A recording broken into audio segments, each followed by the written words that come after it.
Hey everyone, so I thought I'd show the process of making my new 2023 Grover replica.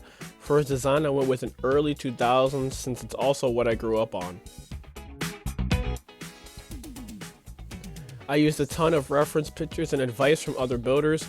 I also just googled full body pictures of Grover with Elmo to help scale him up.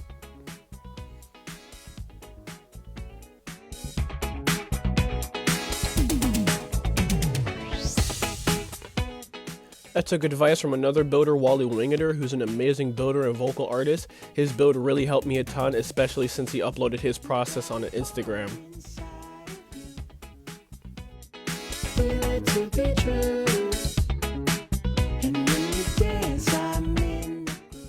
I also used advice from Todd Michael on Facebook, who also had tons of reference material and pictures.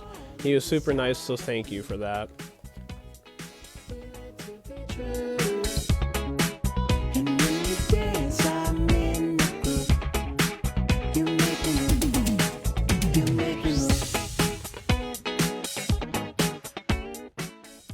Next, it was time to build a new replica. I had to take apart my old build so I could take the patterns from him. The only pattern I ended up keeping was his legs. The rest of the patterns were horrible and wouldn't work for the new build. I used an old Sesame reference book for scaling my Grover's size and gave lots of helpful measurements.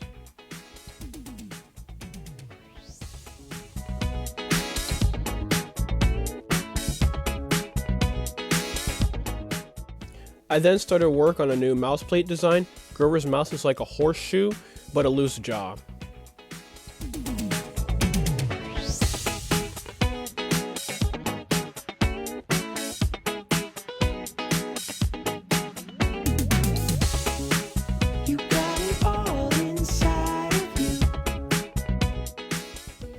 I then started on his foam skull using reticulated foam and then cutting any extra away that was hung over on the jaw. I only connected the mouth plate with the mouth fabric. I didn't use any tape or anything.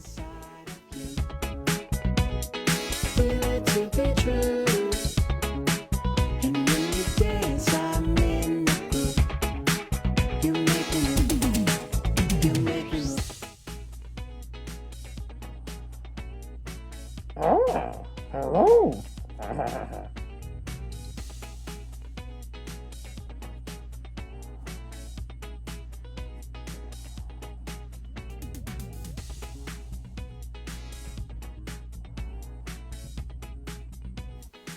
I then made his bottom jaw and glued it on. I dyed foam for his lip using Rit dye and then made a fabric pattern for Grover, which I decided to make 2 pieces instead of 1 due to the fur nap direction, which all needed to go backwards.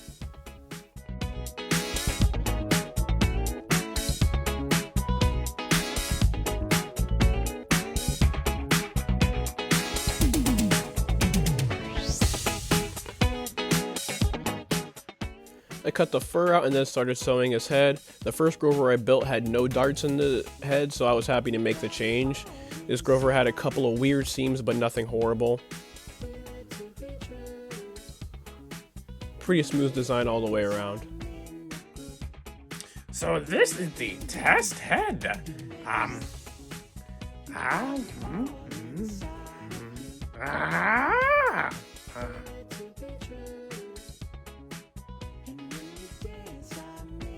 Okay.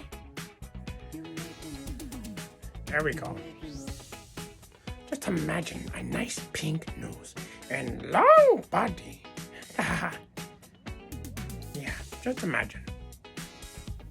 I put test features on to see how he'd look and then started on the body. I went through 4 body patterns to get the final pattern, which needed to be skinnier and taller than Elmo's body. The fur body was pretty easy. I adjusted his neck to be skinnier, but I had trouble figuring out what's too skinny and what's not too skinny.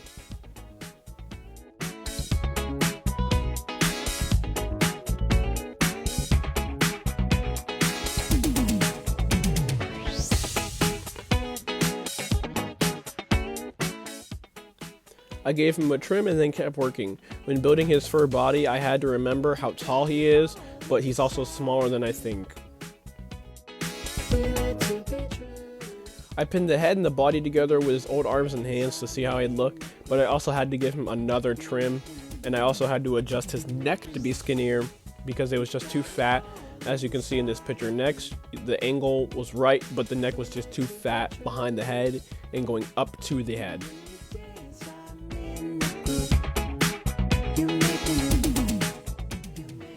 Here's Grover with his adjusted new neck. I made it skinnier and it looks a lot better than I thought. So I'm happy with where he's going and how he's looking so far.